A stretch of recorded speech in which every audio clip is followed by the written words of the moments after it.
This is the first Mountbatten race of the year.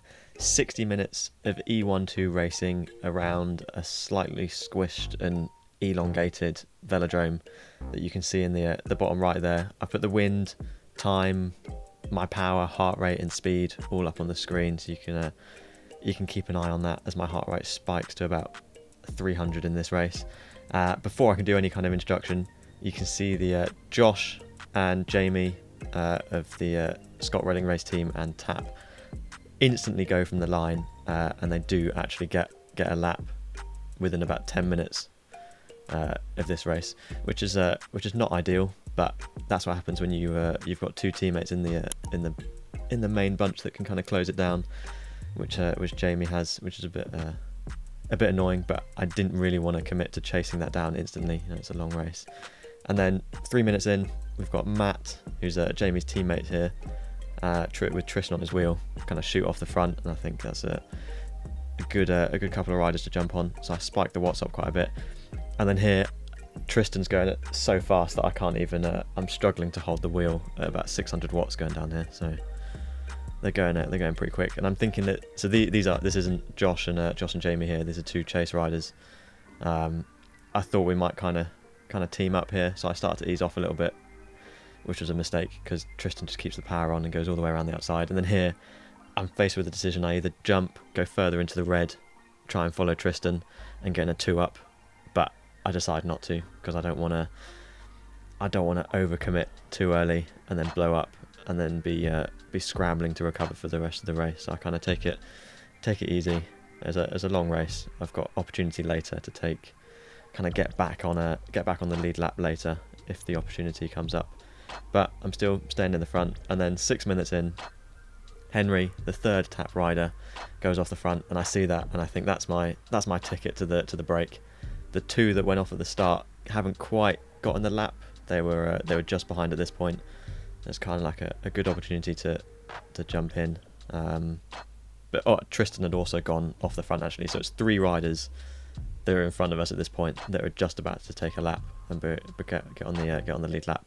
But I jump on the back of Henry here, and then I've left this in a second because it's me being a bit of an idiot. I try and push my luck a little bit and refuse to pull through. I'm not really sure why I thought that Henry would carry on pulling with me on his wheel, with a teammate ahead of him. But I thought there were riders that were behind us, but luckily that's only a few seconds, and I realised that we've got a massive gap behind us, and I get my head down a little bit and start pulling through. And then I've sped up the whole few minutes that we were away here. After this first pull that I did into the headwind, all I'm thinking about at the moment is kind of saving as much energy as I can, and I do every single turn in our 2 up into the tailwind section just so I can get as much recovery as possible on the other side of the track in the headwind bit, kind of tucking in behind Henry as much as I can, because it's I don't know, what is it, end of March. I've only done one race so far and I had half my finger cut off. So I'm not really sure of no idea of my fitness. I haven't really trained properly over the last kind of 6 months or so. I knew I had a sprint though, so if I can kind of get round in the lead group, if I can get around in the lead group and get to the finish with them, I know I have a chance sprinting. But me and Henry do end up getting caught, but not by the main group. We get caught by another little splinter group that had gone off the front, that included Josh and Jamie. So they're now still a lap up on me, but we're about to, as a group, come round and lap the rest of the main group that you can see just ahead there. So this is where it all gets a little bit messy. So we're only 15 minutes in at this point as well. But all I know for certain is that there's Tristan right behind me, who's on a lap up. Josh right in front of me in the funky pink kit, he's a lap ahead of me. And I know Jamie, who's just gone off the front of this group, is also a lap up. And then there's probably 5 or 6 riders that are on the same lap as me, and then the rest of the race is behind. And I really don't want to. I'm kind of my heart rate here is 188. I'm still almost in the red. I don't really want to be the one to chase this down or pull through. If I can save a few watts and sit behind Josh whilst he chases, I'm hoping that he's more worried about Jamie, who is on the same lap as him, and they're both racing for the win, rather than at this point I'm racing to try and get back to be able to race for the win. And Josh, he tries to chase, but obviously he's not going to do the whole thing on his own. But I notice I might be able to just snap across the gap on my own, and if I can, that would be great, because I can sit in behind Jamie. So I wait until Josh looks away and then jump down, and I know I've got about a minute effort in me, and if I don't close the gap in that minute, I don't have the engine to kind of drag it back on my own, well, especially not on my own. So this is quite a crucial. Yeah, I'm just going max, absolute full beans here, head down. Kind of the tunnel vision's getting narrower and narrower. I'm just looking at the back of their wheels, and then coming into the tailwind. I know if I can close it in this tailwind section and get behind them into the headwind, then I'll be fine. But yeah, my heart rate's gone up to, there we go. There's the peak, 197. I think I'm breathing through my eyeballs at this point. There's not really much else I can give, and that was pretty much a max 1 minute effort there. But I made it across, and this is at this point I looked behind me for the first time, and we had about half a lap on the guys behind us. And then Jamie tried to get me to pull through immediately. Not a chance I'm doing that after doing a minute max effort to get across to them, and especially not with him having a teammate there. So initially I just wanted to take a couple of laps to kind of recover. Obviously that's quite a hard effort, and I don't want to pull through, go too far into the red, and then get spat from this four-man group, which unfortunately ends up happening to James in front of me here. And I have to close the gap, but spent a good few minutes away. So that initially I was just planning to kind of sit in for a couple of laps, but after they complained at the start that I wasn't pulling through, they didn't really seem to have a problem with me sitting there. So I thought if they're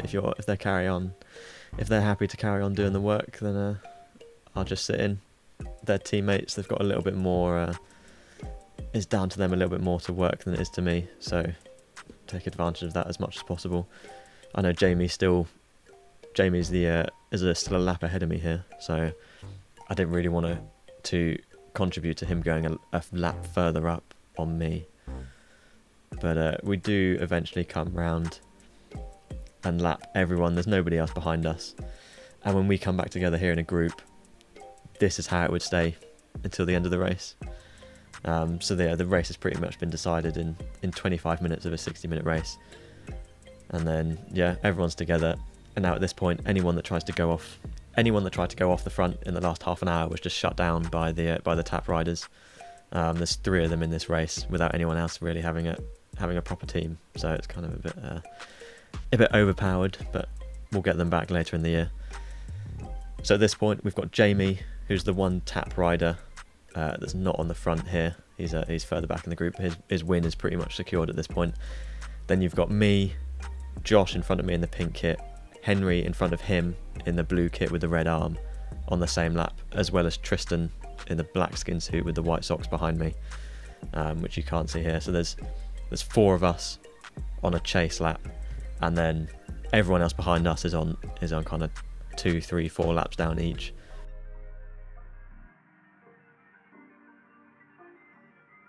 We've got about 3.5 minutes left at this point, and all I've really been thinking about is keeping an eye on as many of the staying near the front, but keeping an eye on as many of the people on the same lap as me as possible. So I want to stay behind at least 2 of them, ideally near the front. So I'm keeping an eye on Josh and Henry, so they can't they can't catch me by surprise and go over the top and get a gap on me quickly. Because I've managed to race this, I think, fairly well, apart from a couple of mistakes early on. I've saved a lot of energy, and to come in it racing for second, I think wasn't too bad. But like I said, tap, they've got 3 riders, so they can afford to give a lead out here to Henry. So we've got Matt leading out Henry, just kind of slowly ramping it up, going up to about over 30 miles an hour here, about over 50 kilometers an hour, and I'm just kind of staying as tucked in as I can, looking behind me every few meters or so, just to make sure nobody's going to come over the top of me and box me in. I don't want to be swamped, because we're not going insanely quickly, like some of the final few laps at Mountbatten over the last few years or so. But I think it's 3 laps as we come around here. Yeah, so 3 laps to go, so that's going to get really quick. And I know Josh and Henry both back their sprint a little bit in front of me, so I'm not really too worried about them going for a long one. But I know Tristan behind me will definitely want to go on a long one. He won't want to sprint with us 3. So that's what I'm kind of looking out for. Tristan going over the top, and if I can snap onto the back of his wheel, that should be quite good. But it's kind of getting quite tense at the end, and I want it going into the sprint. I want to leave it as late as possible, because you see the whole backside of the circuit is a headwind. So if you jump out too early, you're going to smack into the wind. You're not going to get much of a rush, and you're going to be wasting a bunch of energy. And then the person that's on your wheel is going to come out pretty easily in the tailwind, especially with it's not really that banked at Mountbatten, but there's definitely enough of a banking to the finish line. And then with about just over a lap to go, Jamie comes over the top to kind of give a final lead out. His race is already won, he can afford it. And then just as he's beginning his lead out, Tristan comes over the top of both of us, so I was a little bit distracted. Ideally I would have jumped straight on Josh's wheel there, but I get pushed back a little bit onto Henry's wheel, so I'm a little bit further back than I would have liked. But still, I've just got to leave it as late as possible, kind of try and avoid the urge to jump too early. I can see that Tristan's being closed down in front of me, so I'm not really too worried about that anymore. And I see Josh start to jump, but he's just coming around Jamie, trying to close Tristan. Still just leaving it as late as possible. And I see Josh jump. I should have jumped kind of instantly onto his wheel and tried to box Henry in, but I get pushed out a little bit too far into the wind, and I don't get much of a run on Josh. And then in the end I get about half a bike length away. But really good racing, some really strong guys turned up. Hopefully it's more to come this year. Thanks for watching. Hopefully plenty more this year, now that British Cycling have relaxed their rules and let us use cameras on our bikes. Thanks Dave at Peloton Pix for the photography, for the pictures that I put up there. Absolutely great. Come down at Race at Mountbatten. They've got racing on every single Wednesday in the evenings until about September, and also on Fridays on alternating weeks.